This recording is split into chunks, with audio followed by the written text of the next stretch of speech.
Atos capítulo 18, versículo 9, a gente vai ler até o 11. Diz assim a palavra do Senhor: Teve Paulo durante a noite uma visão, em que o Senhor lhe disse: Não temas, pelo contrário, fala e não te cales. Porquanto eu estou contigo e ninguém ousará fazer-te mal, pois tenho muito povo nesta cidade. E ali permaneceu 1 ano e 6 meses, ensinando entre eles a palavra de Deus. Pai, te glorificamos, te bendizemos pela tua palavra, Senhor Deus, por esse momento precioso. Estamos aqui na tua casa, na tua presença, Senhor Deus. Obrigado, Senhor Deus, por essas crianças que não serão, mas já são o teu presente, Senhor Deus, Pai Santo querido, Deus, arrebanhados pelo Senhor para glorificar o teu santo nome na face da terra. Obrigado, Senhor Deus, por cada família que é representada. Obrigado ao Pai Santo querido, Deus, pelos louvores entoados e a ministração que será feita, Pai Santo querido, que seja levada para essas redondezas, que adentre cada casa, que toque cada coração, que atinja, Senhor Deus, cada mente, Senhor Deus, aleluia, Pai, e que possamos, Pai Santo querido, Deus, ser diferença, fazer diferença nessa cidade, na face da terra, enquanto o Senhor nos permitir viver, Pai. Muito obrigado, nós te louvamos em nome do Senhor Jesus Cristo, amém. Fique à vontade.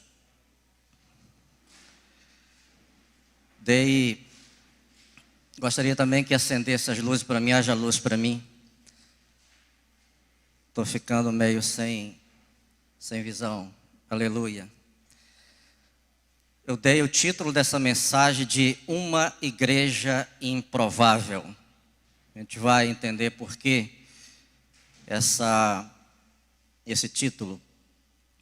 Algum tempo atrás, lá em 2002, 2003, por aí, Pastor Marcos, ele fez, glória a Deus, agora eu consegui enxergar. Pastor Marcos, ele fez um material, um livro, um caderno, mais ou menos de uns 3, 4 centímetros de espessura. Era um material teológico que ele compilou, glória a Deus, mais uma vez. Agora ficou muito melhor. Ele compilou quando ele fez a faculdade de teologia, e ele ofereceu esse material para a igreja, esse ensino para a igreja. E convocou a igreja. No momento a gente teve um bom número de pessoas ouvindo as aulas, aprendendo. E como sempre acontece, isso foi minguando, as pessoas foram saindo, Como disse Jesus naquela grande ceia, ele convidou as pessoas e cada um tinha suas desculpas. Casei, eu comprei uma junta de bois, eu comprei um campo, então me tenha por excusado. E assim foram saindo, aos poucos, e como ele viu que não tinha mais ninguém, não tinha público mais na igreja para atender esse chamado, ele começou a procurar as casas, começou a oferecer nas casas. No início também algumas casas se dispuseram a aceitar o ensino e ele fez isso. Mas também ao longo dos dias, dos meses, as casas também foram minguando. Então ele pegou aquelas pessoas todas que ainda restou e começou a fazer o trabalho numa única casa. Demorou um tempo e também acabou. Então, como não tinha público para isso, não tinha ninguém interessado em aprender, ofereceu esse curso para a Igreja Batista Missionária em Patinga.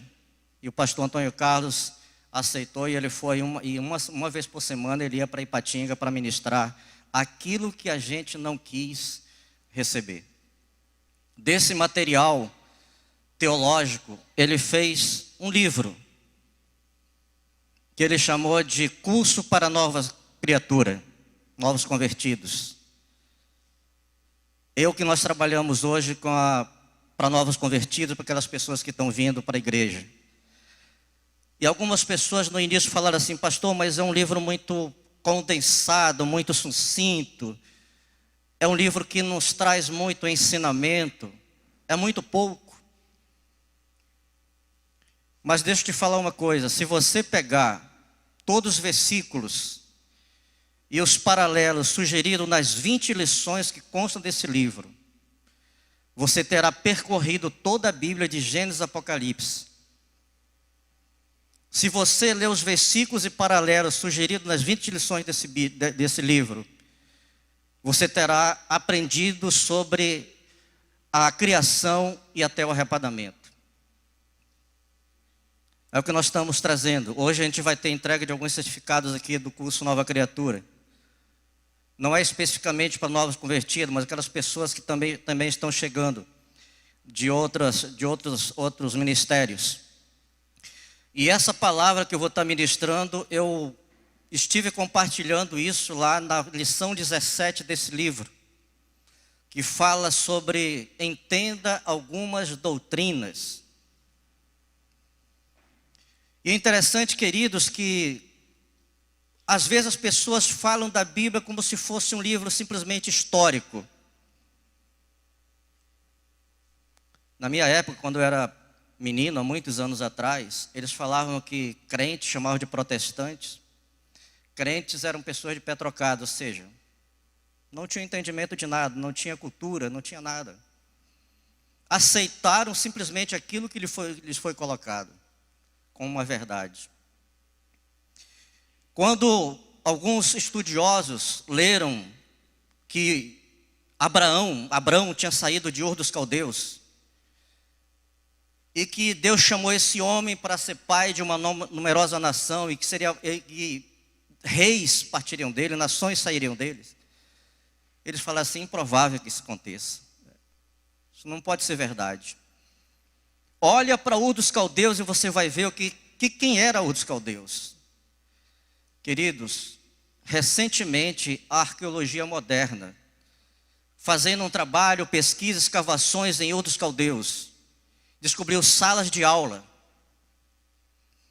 descobriu escritas feitas em tábuas de barro, alfabeto em tábuas de barro, descobriu equações matemáticas feitas em tábuas de barro. E mais que isso, descobriram também que Ur dos Caldeus, que ficava na Suméria, eles começaram a construir grandes edifícios Klinger. Pastor, concreto armado? Não. Aço da melhor qualidade? Também não. Madeiras de lei? Não. O que eles chamaram de o mais pobre dos elementos da terra: barro. Fizeram grandes construções, grandes monumentos, apenas com esse elemento chamado barro. E a história chama essas construções de zigurates. Fizeram várias. Mas uma conhecida e que a Bíblia relata também foi o zigurate chamado Torre de Babel. Alguém já leu? Torre de Babel. Começaram a construir com barro aquela Torre de Babel. E eles chegaram a um lugar tão alto que Deus olhou para a terra e falou assim: não, eu vou ter que confundir a linguagem deles, porque senão eles vão de fato chegar aos céus. Tem alguns registros, alguns pontos em que isso realmente aconteceu. A Babilônia, quando se tornou grande, um império muito grandioso, por alguns séculos, não havia nenhuma nação que invadisse a Babilônia. Eles tinham torres de 90 metros. Eles tinham muros tríplices de 60 metros, um ao lado do outro, entre esses muros, água, córregos, para que o exército inimigo não pudesse invadir. E do que eles fizeram isso? Barro. E se eu perguntar para cada um de vocês, do que você foi feito? Barro. Mas não foi um barro qualquer, pastor Davi.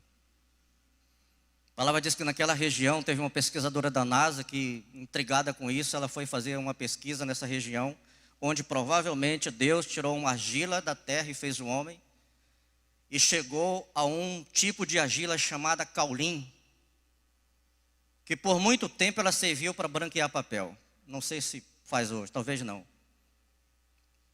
Pegava aquele papel marrom que a gente conhece e tornava ele assim. Então, queridos, você não foi feito de um barro qualquer. Foi de uma argila preciosa, escolhida por Deus. Você não é qualquer coisa. Você é precioso. Deus se importou com esses mínimos detalhes para que quem olhasse para você não visse você como qualquer coisa. Tem um tempo atrás também que a arqueologia, biologia, estudante de biologia lá no Monte Roraima, lá na minha cidade, no meu estado, eles fizeram uma pesquisa, fazendo uma pesquisa ao redor do monte, encontraram ouro, encontraram diamante, algumas casterita, mas o que chamou a atenção desses pesquisadores foi uma jazida de caulim. Como chegou ali, não sei. E nessa jazida de caulim, onde estava aquele local, encontraram animais que morreram, mas não apodreceram. Estavam intactos, perfeitos, como eles morreram. Isso é maravilhoso, queridos. Quando alguém falar para você que esse livro, e talvez não se envergonhe de falar que você lê, não se envergonhe de carregar isso na sua bolsa ou na mão. Às vezes, assim, no passado, a gente via os estudantes chegando aqui, Josiel, com a Bíblia dentro de um saco, uma sacola. Talvez por conta dos outros estudantes falarem assim, ó, você é um cara bobo, chúcaro, andando com Bíblia na mão. Esse negócio aqui é apenas histórico, ele não é histórico, ele é científico. Todas as datas que existem na Bíblia, elas podem ser comprovadas. Todos os locais geográficos que a Bíblia menciona podem ser comprovados. Todas as personagens bíblicas podem ser comprovadas. Não é um livro histórico, é científico.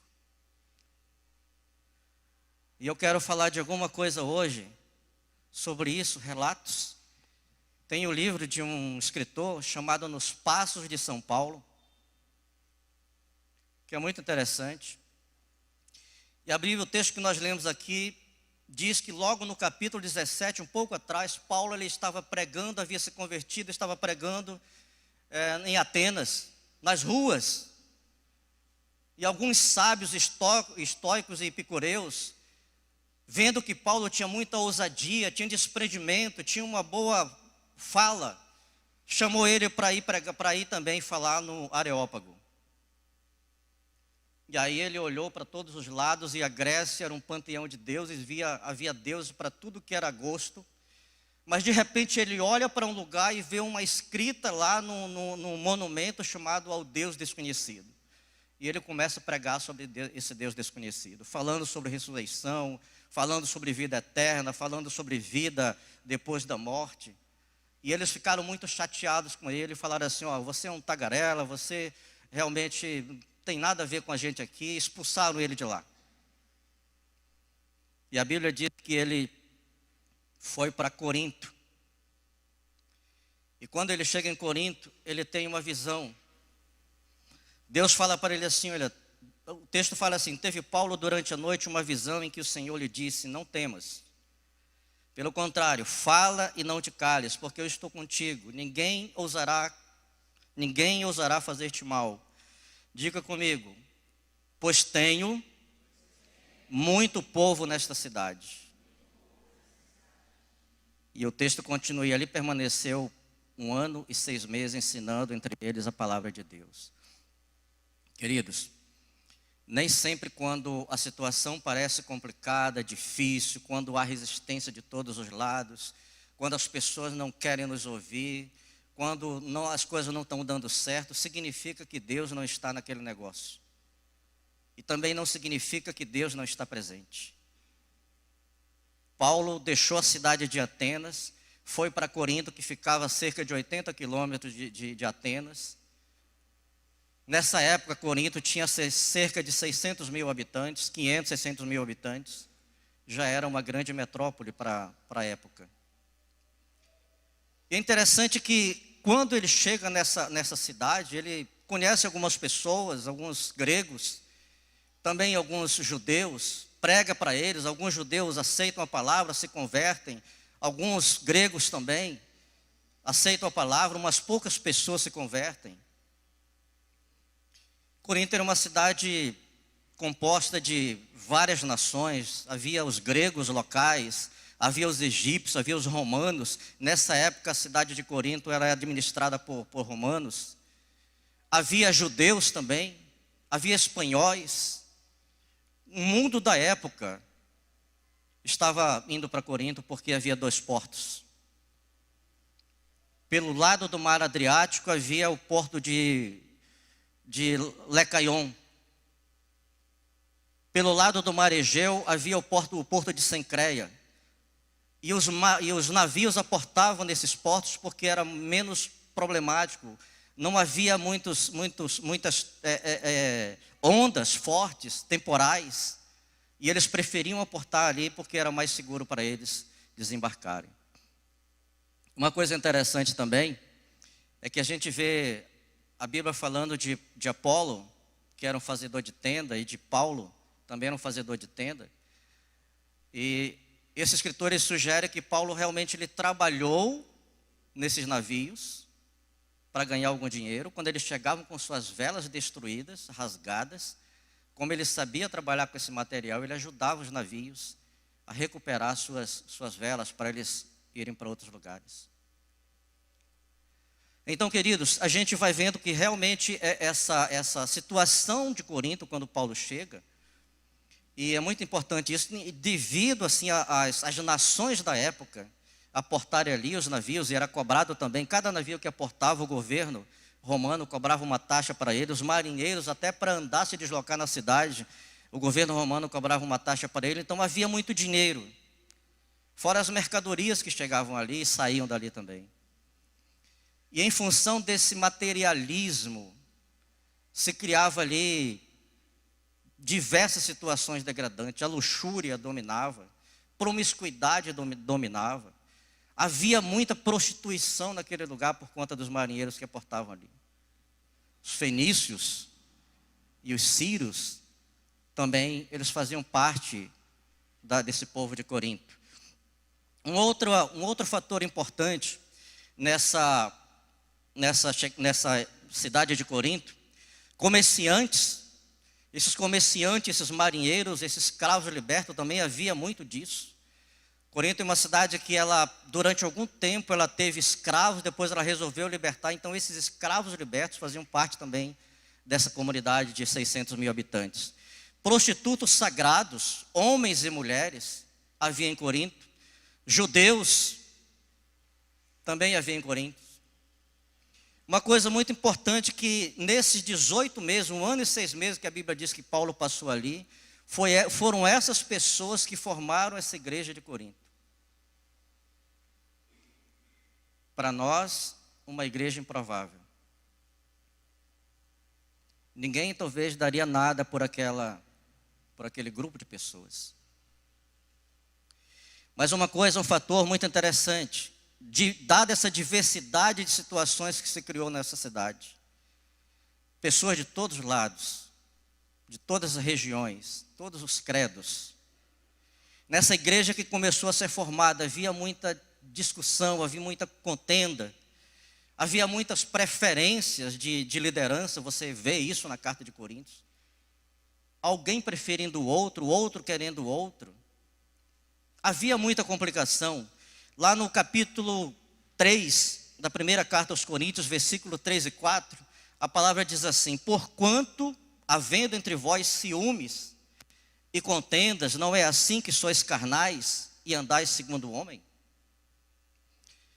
Quando, pois, alguém diz eu sou de Paulo e o outro eu sou de Apolo, não é evidente que andais segundo os homens? Versículo 6, capítulo 6, versículos 5 e 6. Para vergonha vou-lo digo, não há porventura, nem ao menos um sábio entre vós, que possa julgar no meio da irmandade. Eles levavam um irmão para a justiça. Paulo diz assim, por acaso não há um sábio que possa resolver essa discórdia, essa contenda entre vocês? Por que vocês têm que levar para o incrédulo? Resolver um assunto que é da comunidade. Uma igreja improvável. Corinto também tinha 2 templos. O templo de Afrodite e o templo de Apolo. O templo de Afrodite tinha cerca de 1.000 prostitutas sagradas para esses marinheiros que aportavam lá de todas as nações. A identificação de quando os marinheiros chegavam na cidade, eu estou falando aqui de entenda algumas doutrinas, lição 17 do curso Nova Criatura. Os marinheiros que aportavam na cidade e que viam uma mulher de cabeça raspada, não cabelo curto, cabeça raspada, eles identificavam com uma prostituta sagrada. Não tinha erro. O templo de Apolo eram homens, prostitutos, sagrados. Quando os marinheiros aportavam na cidade de Corinto e viam um homem de cabelos compridos, eles sabiam que era um prostituto sagrado. A Bíblia, ela não está fazendo nenhuma menção contrária a quem usa cabelo curto ou raspado. Não tem nada a ver com isso. Nem o homem que usa cabelos longos. Nada a ver com isso. Mas essas pessoas estavam se convertendo, elas estavam indo para a igreja. E aí tem muitas coisas que a gente coloca julgo sobre os outros, dizendo que essa irmã não pode usar cabelo curto, porque é pecado. Dizendo que esse irmão não pode usar cabelos longos, porque é pecado. Essas pessoas convertiam, as irmãs iam para a igreja, ainda de cabeça raspada. E Paulo, queridos, nesse capítulo 11 mesmo, ele dá algumas orientações para essa situação que acontecia. A gente vai ver. Um outro fator interessante também nesse templo de Afrodite é que o incesto, ele era permitido. Pastor, misericórdia. Entenda algumas doutrinas. O incesto era permitido. Irmã podia ter relação sexual com o irmão. O pai podia ter com filhas. O filho com madrasta. Porque, na verdade, você tinha nesse porto de Corinto, esse templo de Afrodite, e tinha influência muito forte dos sírios e dos fenícios. E eles tinham a deusa da fertilidade exatamente nesse fator. Capítulo 1, 1 Coríntios 5, versículo 1. A palavra diz assim, olha, geralmente se ouve que há entre vós imoralidade tal, como nem mesmo entre os gentios, isto é, haver quem se atreva a possuir a mulher do seu próprio pai. Algumas versões falam madrasta. Esse povo estava na cidade, e esse povo estava se convertendo, e esse povo estava na igreja de Corinto. Versículo 2, capítulo 5, versículo 2. E contudo andais ensoberbecidos e não chegaste a lamentar para que fosse tirado do vosso meio quem tal traje ultrapassou.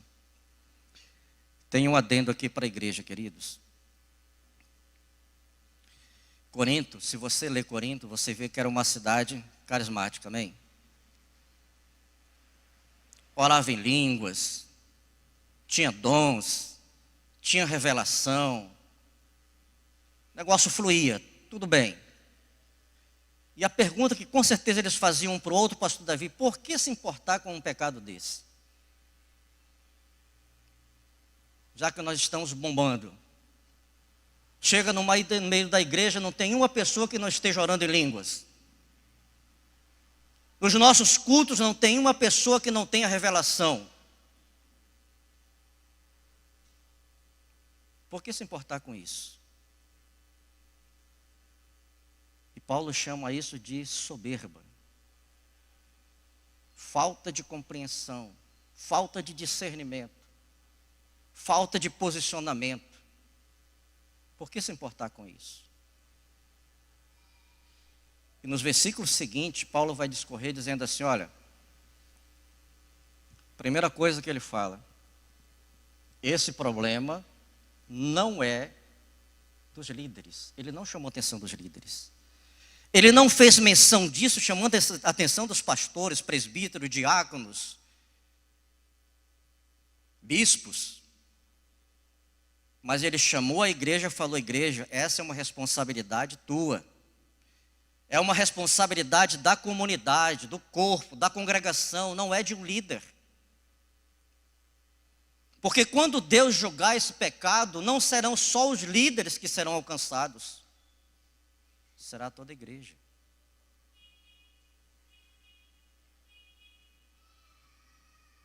Isso é uma coisa muito séria. Às vezes a gente está vendo as coisas acontecerem no meio do corpo e nós ficamos quietos porque está tudo bem. Para que procurar confusão, se as coisas estão acontecendo? Para que levantar essa lebre? Para que levantar esse negócio? Para que espanar essa poeira? Deixa como está.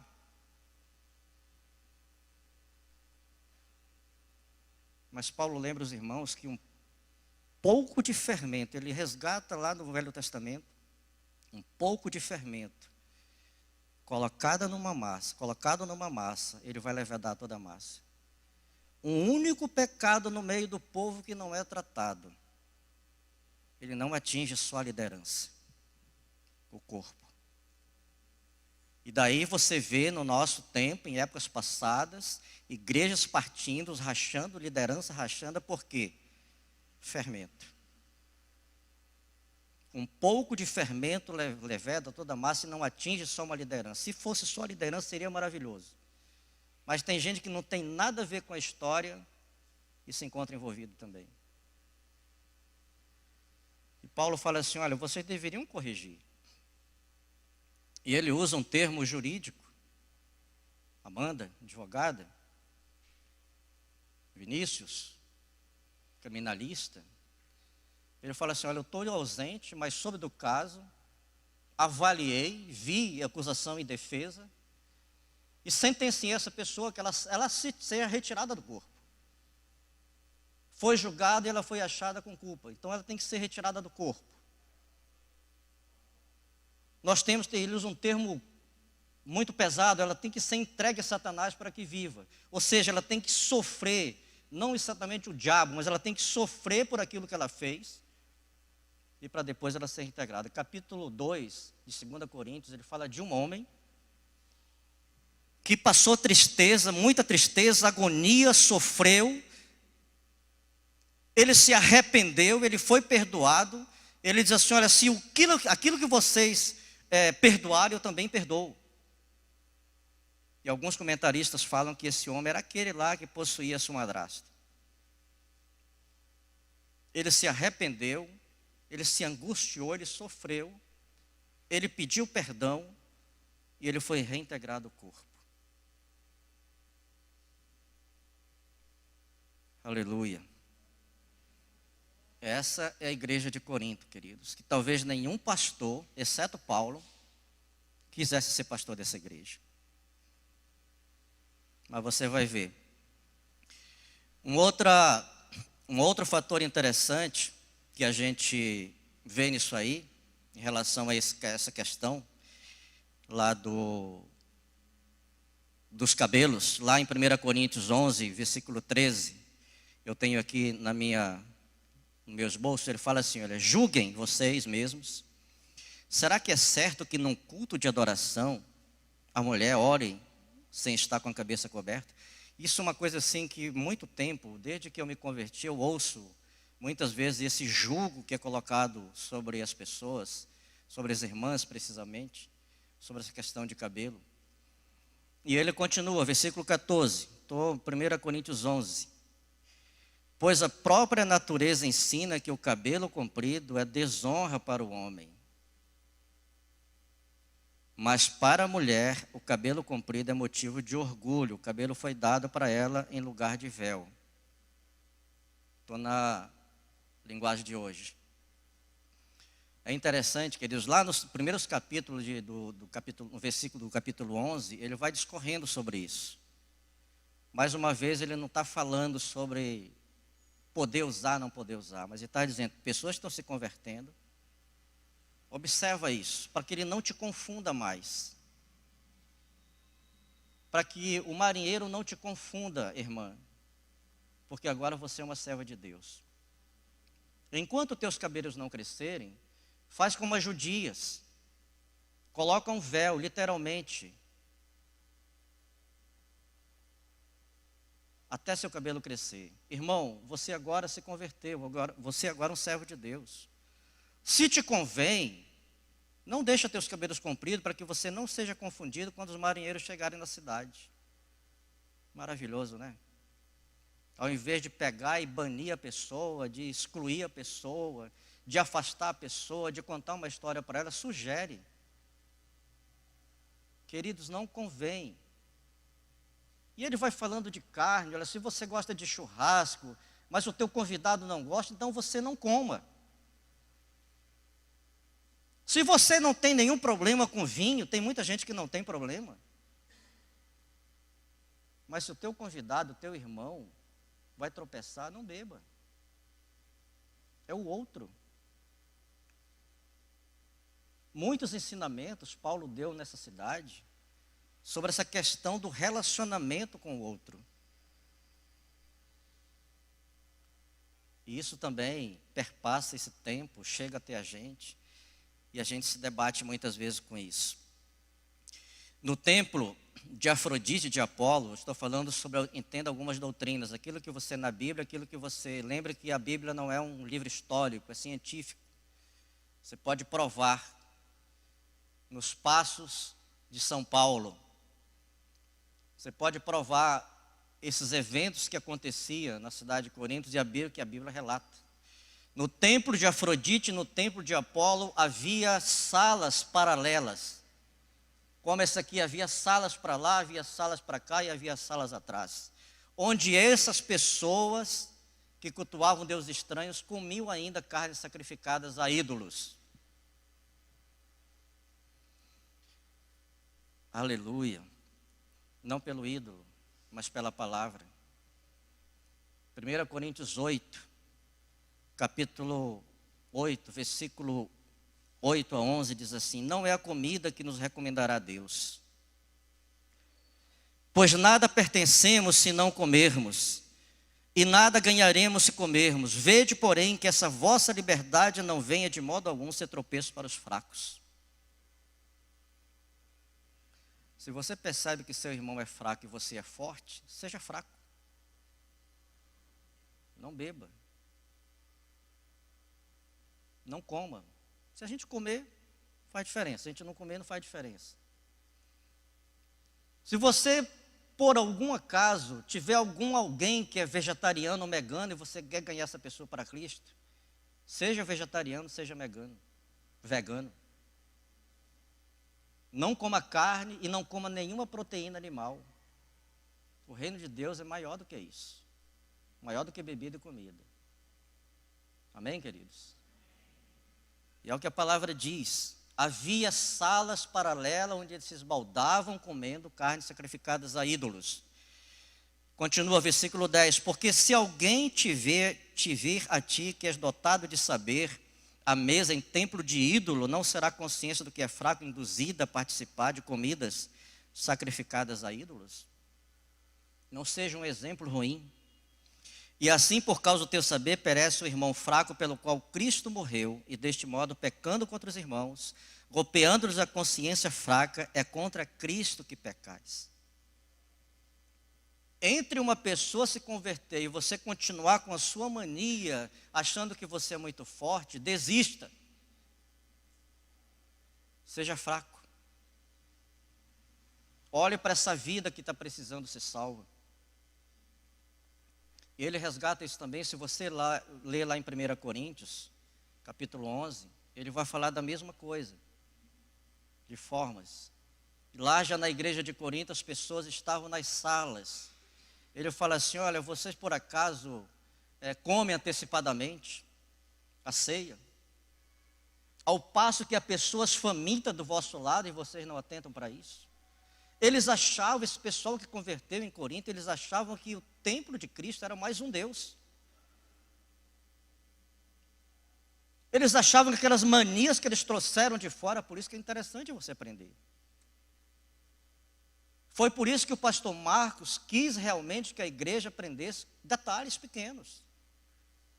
Ora, se eu fazia lá fora, eu posso continuar aqui dentro. Afinal de contas, eu não mudei, sou a mesma pessoa. Tem um texto que eu acho muito interessante em Gênesis, irmã Marisa. Quando Jacó luta com o anjo, e diz que ele voltou lá do val, a fisionomia de Jacó era a mesma, o cabelo era preto como o meu, era o mesmo. Toda a fala era a mesma, mas tinha uma coisa que era diferente, era o andar dele. Não era o mesmo.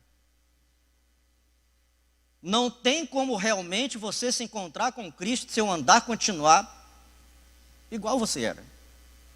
Tem que ser diferente. Tem que mudar. Isso é uma palavra tremenda para as nossas vidas.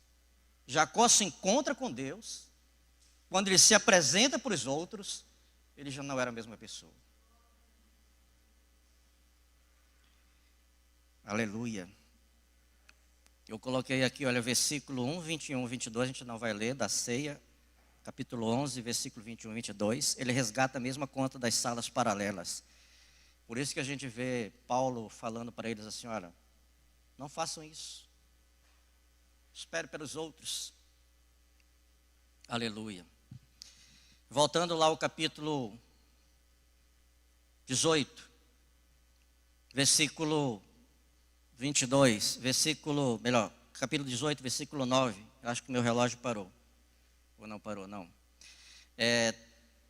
Tendo Paulo à noite uma visão em que o Senhor lhe disse, não temas, pelo contrário, fala e não te cales, porque estou contigo e ninguém ousará fazer-te mal, porque tenho muito povo nesta cidade. E eu fiquei pensando assim, poxa, mas quem é esse povo? Por que Deus falou para Paulo que ele tinha muito povo naquela cidade, se a igreja nem tinha sido formada ainda? Pelo menos fisicamente ela não tinha sido formada. Por que ele fala isso para Paulo? Ela não te preocupa porque eu estou contigo, ninguém vai te fazer mal, porque eu tenho um grande povo nessa cidade. Quem era esse povo? Comerciantes, marinheiros, escravos libertos, prostitutos homens, prostitutas mulheres e alguns judeus.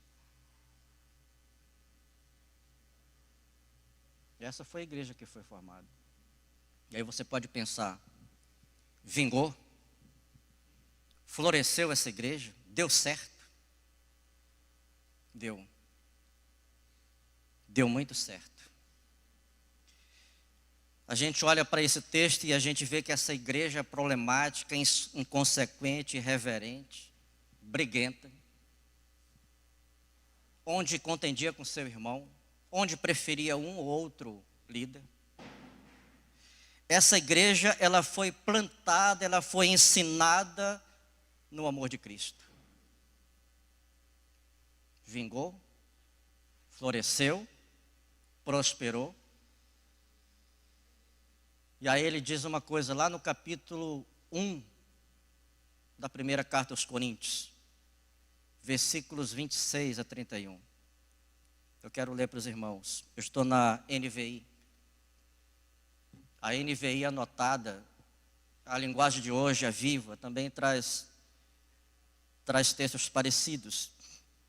Ele diz assim, olha irmãos, ele já está falando para essa igreja. Pense no que vocês eram quando foram chamados. E aí uma coisa muito interessante, que ele diz, quando eu me converti, o meu pastor, ele, lá de Boa Vista, ele falava assim, olha aí, a igreja, ela é um hospital. Chega pessoas de tudo que é jeito, feridas no corpo, feridas na alma, feridas no espírito. Ela chega ali para ser tratada, ela chega ali não para ser julgada, mas para ser tratada, cuidada. É que nem ovelha, como o pastor lida. A ovelha, o lobo vem e machuca e o pastor está ali cuidando, passando o remédio para que ela não morra. A igreja, a aldeia é desse jeito. Não faça julgamento por aquilo que você imagina que é e pode não ser. Não coloque as pessoas de lado quando você tem que tratar, tem que cuidar das pessoas. Aldeia, nós somos todos ex. Você pode não ter bebido, fumado, você pode não ter prostituído, adulterado, você pode não ter roubado, mas no mínimo você foi um idólatra.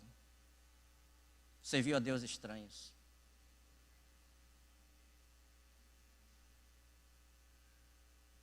Quando nós chegamos aqui, alguns de nós, era assim, todo machucado, todo ferido, desestruturado, talvez de uma família complicada.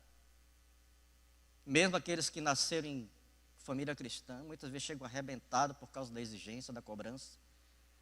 A igreja é um hospital. E aí o apóstolo continua dizendo: irmãos, pensem no que vocês eram quando foram chamados. Poucos eram sábios segundo os padrões humanos. Poucos eram poderosos, poucos eram de nobre nascimento. Mas Deus escolheu as coisas loucas do mundo para envergonhar os sábios e escolheu as coisas fracas do mundo para envergonhar as fortes. Quem daria alguma coisa por aquelas pessoas que anteriormente eles vinham jogadas na rua na sarjeta? Nada. Mas Deus quis que essas pessoas, na vez passada que eu preguei aqui sobre a igreja, queridos, dizendo que Jesus, ele não tinha problema com a igreja, ele sabia que as pessoas pecariam, ele sabia que a igreja pecaria, ele sabia que ele seria abandonado, ele sabia que os discípulos um dia fugiriam. Ele sabia dessa confusão toda que existia, mas foi essa igreja toda desse jeito que ele mandou para pregar o evangelho no mundo. Do jeito que você é. Foi essa igreja desse jeito, não de nobre nascimento, toda complicada, marinheiro, sabe lá o que ele passou na vida. Foi essa igreja que aportou naquela cidade. E foi essa igreja que foi enviada por Deus para ganhar aquelas pessoas de Corinto. Olha para mim como eu era antes. Então tem salvação para você também. E ele continua dizendo: escolheu as coisas insignificantes do mundo, as desprezadas e as que não são, para reduzir a nada as que são.